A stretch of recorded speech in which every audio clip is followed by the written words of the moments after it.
कारण हा पारंपरिक मतदारसंघ शिवसेनेचा आहे। ह्या ठिकाणी 8 वेळा शिवसेनेचा खासदार निवडून गेलेला आहे, 1 वेळा राष्ट्रवादीने, 1 वेळा या ठिकाणी काँग्रेस झालेला आहे।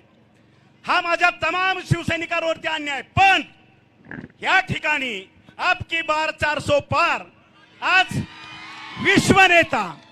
विश्वनेता नरेंद्र भाई यांना आपल्याला पंतप्रधान करण्यासाठी आपलं दुःख विसरून माझ्या तमाम शिवसैनिकांना माझा मानाचा मुजरा आणि कळकळीची विनंती आहे की सगळ्यांच्या पुढे घड्याळांचे पदाधिकारी त्यांच्या सुद्धा पुढे जाऊन आपल्याला अर्चनाताईला ह्या ठिकाणी लीड द्यायचा एवढं तुम्हाला आव्हान करतो।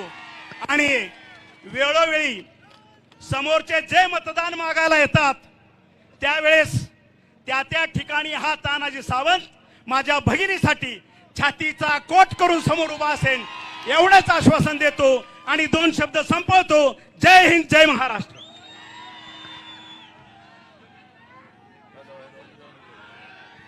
महाराष्ट्राचे लाडके उपमुख्यमंत्री राष्ट्रवादी काँग्रेसचे राष्ट्रीय अध्यक्ष अजितदादा पवार साहेब यांना विनंती करतो की त्यांनी सर्व या उपस्थितांना मार्गदर्शन करावं।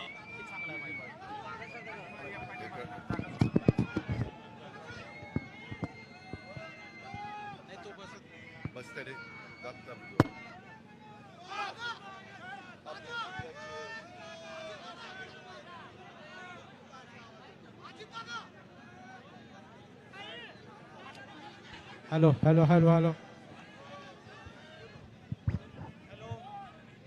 आपल्या जिल्ह्याचे पालकमंत्री आणि मंत्रिमंडळातील आमचे सहकारी डॉक्टर तानाजीराव सावंत, दुसरे आमचे मंत्रिमंडळातील सहकारी संजय बनसोडेजी, माजी राज्यमंत्री राणा पाटील, तसंच उपस्थित असणारे पाशा पटेल, बसवराज पाटील, आमदार अभिमन्यू पवार, आमदार राजा राऊत, आमदार विक्रम काळे, आमदार सतीश चव्हाण, तसंच उपस्थित असणारे महेंद्र धुरगुडे, सुरेश पाटील, अमित शिंदे, संताजी चालुक्य, ज्यांनी आता आपल्या पक्षामध्ये प्रवेश केला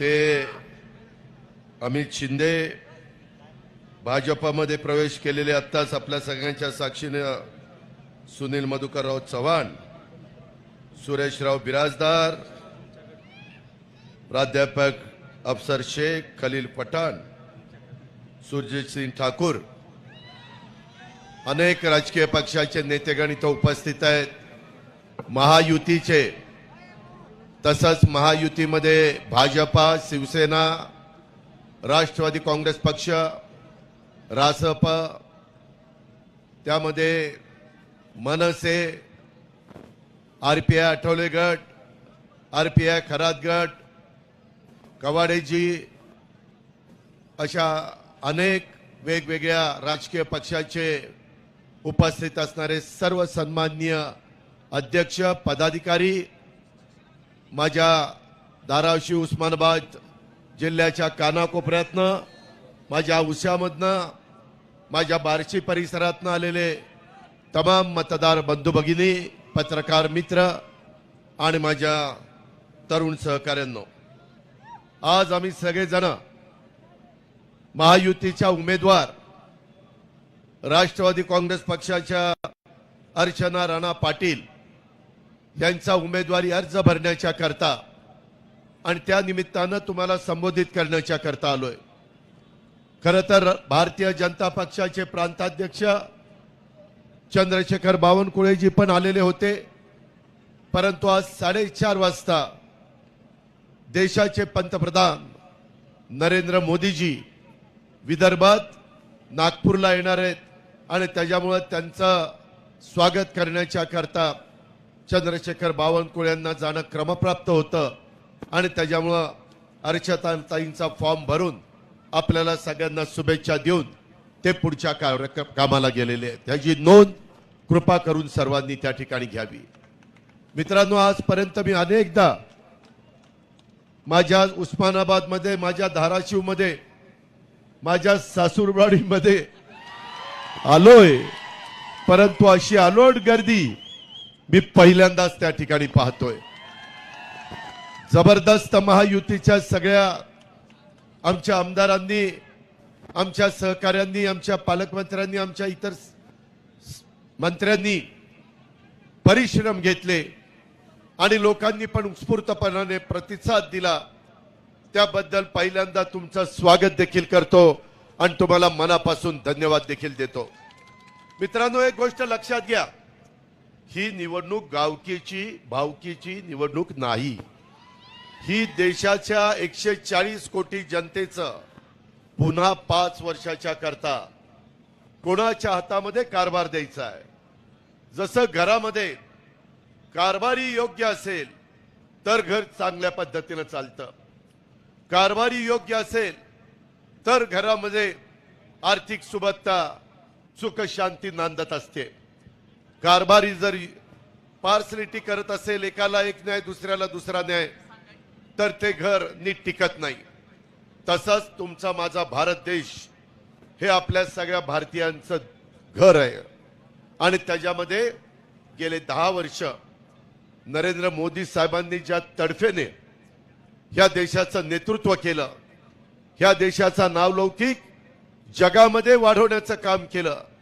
आज जगात कुठल्याही देशामध्ये गेला तर आपल्याकडं बघण्याचा दृष्टिकोन अतिशय आदराचा, अतिशय रिस्पेक्टचा हा त्या ठिकाणी झालेला आहे. आणि हे किमया कुणी केली तरी पंतप्रधान नरेंद्रभाई मोदींनी केलेली आहे. आज त्यांनी फक्त जगामध्ये आपला नावलौकिक वाढवला नाही, जगाशी संबंध चांगले ठेवले.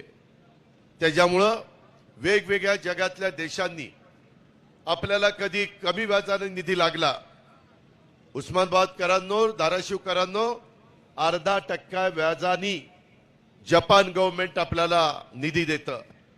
त्याच्यातनं आपण जायका सारखे प्रकल्प, मोठे मोठे प्रकल्प आपल्या धाराशिव, बार्शी आणि माझ्या औसा परिसरामध्ये कुठल्याही भागात पाण्याचा प्रश्न बिकट आहे.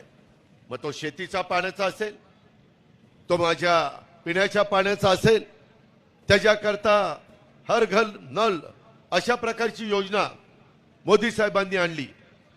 देशामध्ये सगळ्या राज्यांना पैसे दिले.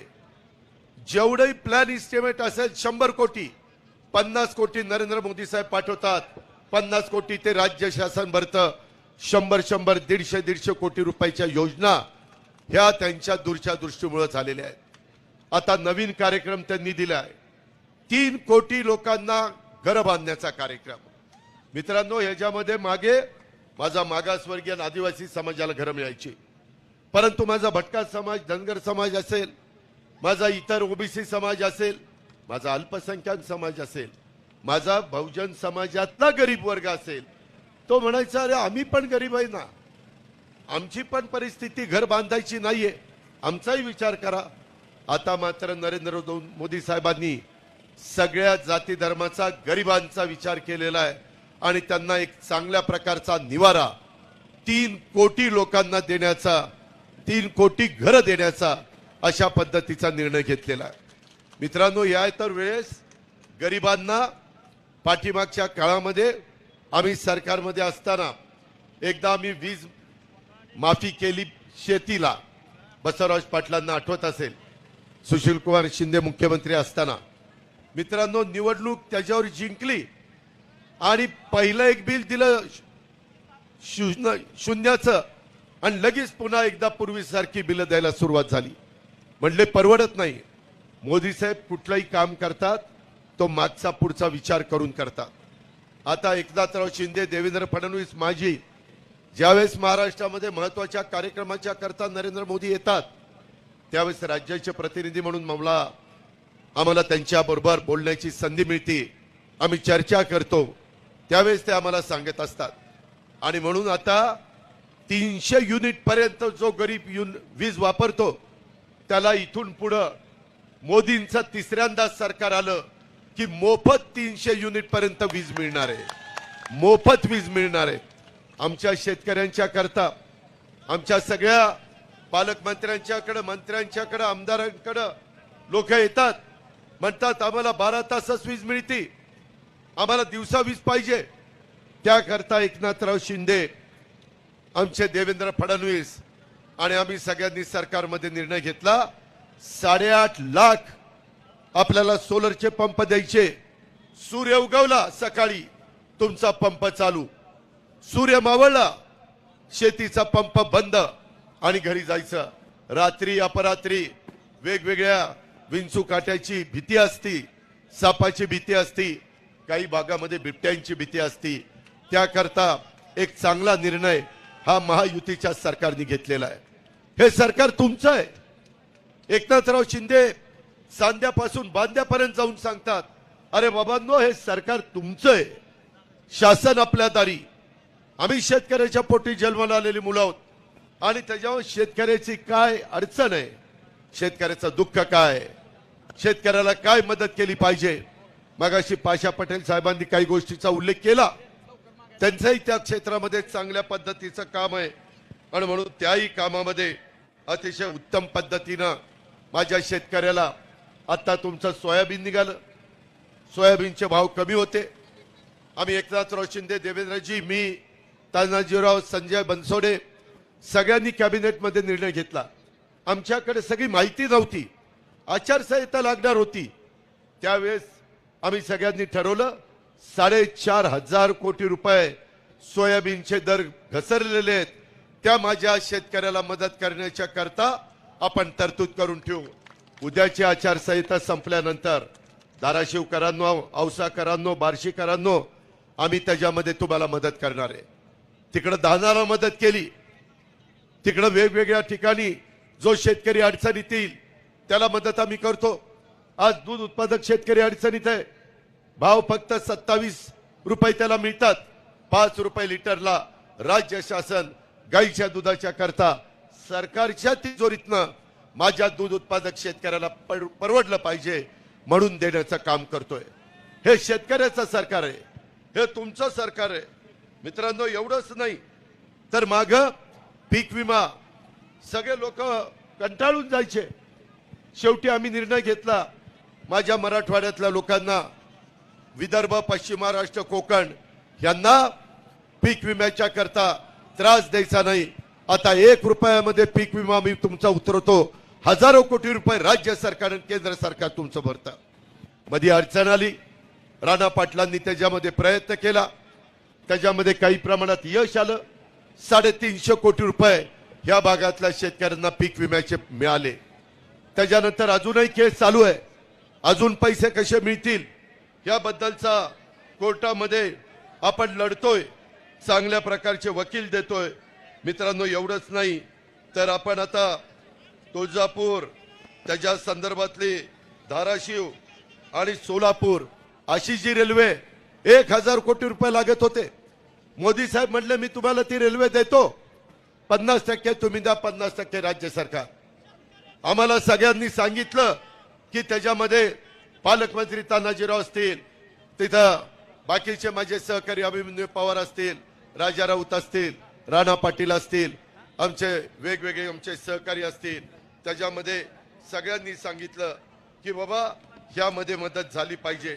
आणि आमच्या उमरग्याच्या आमदारांनी देखील त्यामध्ये भूमिका मांडली आणि त्यांनी सांगितलं की दादा ही गोष्ट तुम्ही त्या बाबतीमध्ये दिली पाहिजे.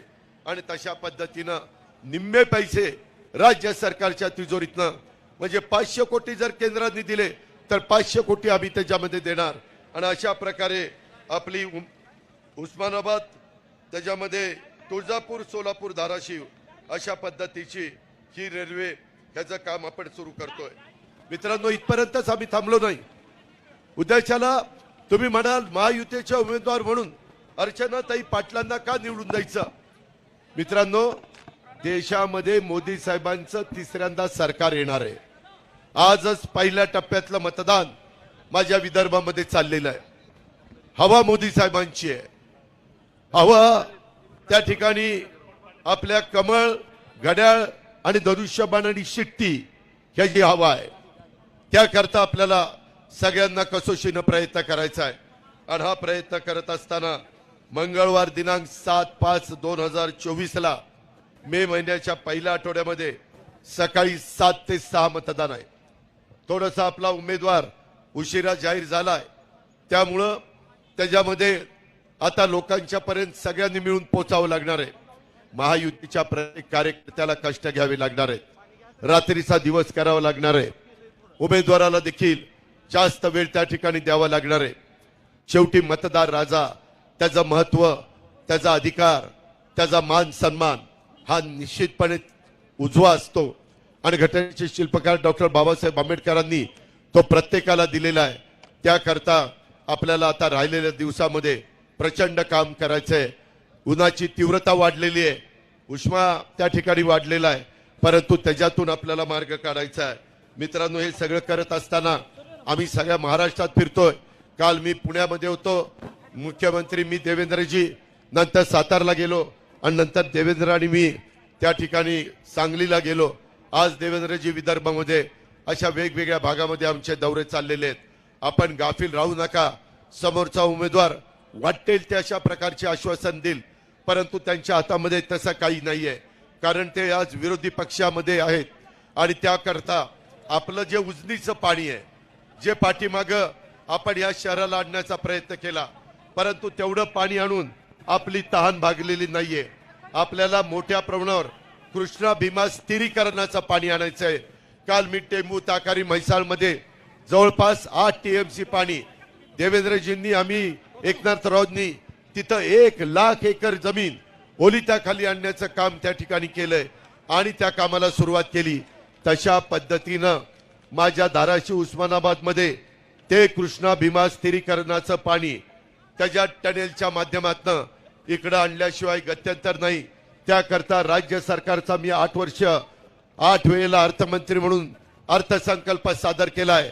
धाराशिवकरांनो, उस्मानाबादकरांनो, मला आपल्याला सांगायचंय की याच्यामध्ये एकटं राज्य सरकार कमी पडेल, म्हणून केंद्रामधनं नरेंद्रभाई मोदी आणि अमित शहा यांची मदत आपल्याला लागणार आहे. त्याकरता त्यांच्या विचाराचा खासदार हा त्या ठिकाणी गेला पाहिजे. त्या विचाराचा खासदार अर्चना राणा पाटील ह्या आहेत. त्याच्यामुळं त्यांच्या घड्याळाच्या चित्राच्या शेजारचं बटन आपण दाबण्याचं काम तुम्ही करायचंय. आपण माग ग्रामपंचायती, तालुका पंचायत, नगरपालिका, नगरपंचायत ह्यामध्ये एकमेकाच्या विरोधामध्ये लढलो, परंतु ती गावची निवडणूक होती, ती तालुक्याची निवडणूक होती, जिल्हा परिषद जिल्ह्याची निवडणूक होती. ही आता देशाची निवडणूक आहे. आम्ही सगळे आमचे हे दावे बाजूला ठेवले. मी देखील विकास पुरुष म्हणून नरेंद्र मोदी साहेबांच्या बरोबर सरकारमध्ये सहभागी होण्याचा निर्णय घेतलेला आणि आज आम्ही सगळेजण काम करतोय. शेवटी लोकांचे प्रश्न सुटले पाहिजे, लोकांचं काम झालं पाहिजे. आणि सध्या आपण पाठीमागच्या काळामध्ये डॉक्टर साहेबांना निवडून दिलेलं होतं, त्यावेळेस सासऱ्याला निवडून दिलं, आता सुनेला निवडून द्या. 4 दिवस सासूचे असतात, आता सुनेचे दिवस आलेले आहेत आणि त्यांच्या घड्याळाच्या चित्राच्या शेजारचं बटन दाबा. त्याच्यामध्ये आपली घरची सून आहे. काही लोक बाहेरची सून म्हणतात, परंतु कुठल्याही सुना ह्या आपल्या घरच्या असतात. कधी सुनेला बाहेरचं म्हणायचं नसतं, परंतु काही लोक तशा पद्धतीनं बोलायला लागलेले. त्याचा विचार माझ्या आया बहिणींनी केला पाहिजे. आया बहिणींनो, त्याच्यामध्ये पंतप्रधान नरेंद्र मोदींनी 2029ला 1/3 जागा लोकसभेमध्ये आणि विधानसभेमध्ये ह्या महिलांना दिलेल्या आहेत. राज्यातल्या, देशातल्या महिला आता त्याच्यामध्ये 1/3 तिथं त्यांना आरक्षण दिलंय आणि त्याच्यामुळं मोठ्या प्रमाणावर घर आणि मूल बघून आमची महिला राहत होती, चूल आणि मूल बघून. आता मात्र ती देशाचा, राज्याचं प्रतिनिधित्व करणारे ही किमया नरेंद्र मोदी साहेबांनी केली. म्हणून उद्याची निवडणूक आपल्या सगळ्यांच्या दृष्टीने महत्वाची आहे. अफवांच्यावर विश्वास ठेवू नका, गाफील राहू नका. राजाभाऊ राऊत, बार्शीमधनं देखील तुम्ही ताकद त्या ठिकाणी दिली पाहिजे. तुम्ही त्या बाबतीमध्ये जबाबदारी घेतली पाहिजे. बाकीचे सगळेजण तुम्हाला साथ द्यायला आहेत. आमचे बसवराज पाटील, आमचा डॉक्टर अफसर शेख आणि आमचे त्या भागातले लोकप्रिय आमदार, आमची भावकी अभिमन्यू पवार, त्यांनी देखील औष्यामधनं 1 लाखाचं लीड दिलं पाहिजे. 1 लाखाचं लीड. त्यामध्ये कुठली अडचण येता कामा नये. उमरग्यामध्ये आमचे आमदार त्या ठिकाणी आहेत, त्याच ज्ञानराज चौगुले आणि तिथं आमचा सुरेश बिराजदार आहे. या निवडणुकीला मी सुरेश बिराजदाराला तयारी करायला सांगितली होती, परंतु काही अडचण आली, मी त्याला थांबवलं. पण जाहीरपणे तुम्हाला सांगतो, सुरेशला मी थांबवलेलं असलं तर उद्याच्या काही काळामध्ये मी त्याला विधिमंडळामध्ये नेल्याशिवाय गप्प बसणार नाही. त्याचा मान सन्मान शेवटी आम्ही ठेवणार. आम्ही कुणाला वाऱ्यावर सोडणारी माणसं नाहीत, आम्ही दिलेला शब्द पाळणारी माणसं आहोत. ह्याची ओळख उभ्या महाराष्ट्राला आहे. आणि त्यामुळं माझं आपल्याला सगळ्यांना आग्रहाची विनंती आहे, आम्ही अनेक महत्वाचे प्रश्न सोडवलेले आहेत. आपल्या भागामध्ये कांद्याचा प्रश्न आहे. कांद्याच्या बाबतीमध्ये आम्ही मोदी साहेबांना सांगितलं आता निर्यात बंदी उठवा. त्याच्यामध्ये कांदा अडचणीत आला तर कांदा उत्पादक शेतकऱ्याला पण आपण मदत केली पाहिजे. ही भूमिका आपल्या राज्याचे मुख्यमंत्री एकनाथराव शिंदे, देवेंद्रजी आणि आम्हा लोकांची सगळ्यांची आहे. त्यामध्ये देखील आपण मदत करू, काही काळजी करू नका अशी माझी आपल्याला विनंती आहे. आता एकच आपण लक्षात ठेवायला पाहिजे की त्या बाबतीमध्ये कुठल्याही परिस्थितीमध्ये कुठली धून जर आली तर ती धून जर कुठली असेल तर ती निव्वळ आपल्या उस्मानाबादकरांची अर्चना पाटील सून हिला निवडून देण्याचं काम आपल्याला सगळ्यांना करायचंय. आपण स्वतः उमेदवार आहोत असं समजून आपण त्यामध्ये मदत करा. रवी गायकवाडांची पण मी सतत बोलतोय, मी त्यांनाही आव्हान केलेलं आहे, त्यांनाही विनंती केलेली आहे. आजच सकाळी माझं देवेंद्रजींशी पण बोलणं झालं, आपले नेते एकनाथराव शिंदेंशी पण बोलणं झालं. शिंदे साहेब मला म्हणाले मी त्यांच्याशी बोलून घेतो. ठीक आहे, प्रत्येकाला वाटतं आपल्याला संधी मिळावी, परंतु जागा मर्यादित असतात. त्याच्यामध्ये तानाजीरावांचे पुतणे हे पण प्रयत्न करत होते, बाकीचे पण अनेक जणांना तशा पद्धतीचे, आमच्या विक्रमला पण वाटत होतं मलाही तिकीट मिळावं, परंतु जागा एकच असते. त्याकरता हा निर्णय घेतलेला आहे. ज्या प्रचंड संख्येने तुम्ही आजच्या सभेला प्रतिसाद दिलाय तो प्रतिसाद शेवटपर्यंत टिकला पाहिजे. रोज टेम्पो वाढत गेला पाहिजे आणि तो टेम्पो वाढत असताना आपण कुठं गाफील राहू नका, आपण कुठं कमी पडू नका.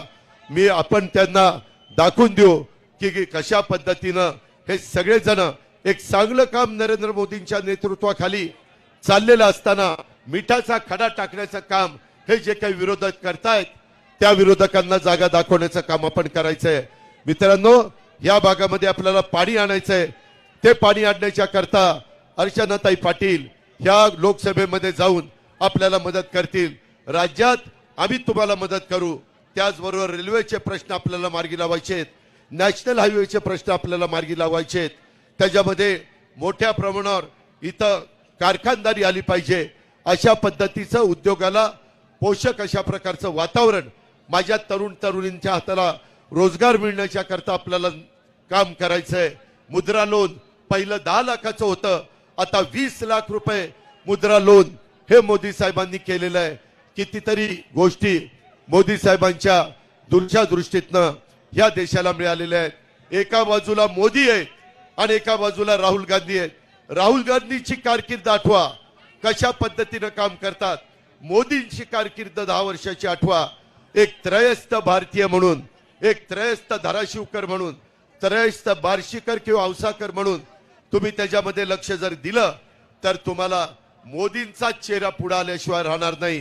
त्याकरता आपण सगळ्यांनी एक दिलानी, एक जीवानी आमची अर्चनाताई पाटलांना प्रचंड मताधिक्याने लोकसभेमध्ये पाठवण्याचा निर्णय त्या ठिकाणी घ्या. त्या निर्णयाच्या बद्दल आम्ही आपले सतत ऋणी राहू. परंतु तुमचे म्हणजेच आपल्या धाराशिवचे, उस्मानाबादचे, माझ्या औशाचे आणि बार्शीचे प्रश्न सोडवण्याच्या करता राज्य सरकारमध्ये काम करत असताना एकनाथराव शिंदे, देवेंद्र फडणवीस, मी, तानाजीराव सावंत आणि आमचे संजय बनसोडे आणि बाकी मंत्री कुठं कमी पडणार नाही. दुष्काळाची पण तीव्रता आहे, त्याही बाबतीमध्ये तुम्हाला निधीच्या बाबतीत आम्ही कुठं वाऱ्यावर सोडणार नाही अशा प्रकारची खात्री आणि विश्वास मी आपल्या सगळ्यांना देतो. विरोधी उमेदवार हा काही करू शकणार नाही, कारण त्यांच्या विचाराचं सरकार नाहीये. म्हणून आपली ही सगळी कामं मार्गी लावण्याच्या करता फक्त आणि फक्त महायुतीचे उमेदवार आणि घड्याळाचं चिन्ह हे आपण लक्षात घ्या. आता कमळाचं चिन्ह ह्यावेळेस नाहीये, आता धनुष्यबाणाचं चिन्ह नाहीये, आता घड्याळाला मत म्हणजेच धनुष्यबाणाला पोचणार आहे, म्हणजेच ते कमळाला पोचणार आहे, म्हणजेच ते आमच्या नरेंद्र मोदी साहेबांना पोचणार आहे, ते आमच्या एकनाथराव शिंदे साहेबांना पोचणार आहे. ह्याच्याबद्दलची जाणीव सगळ्यांनी त्या ठिकाणी ठेवावी.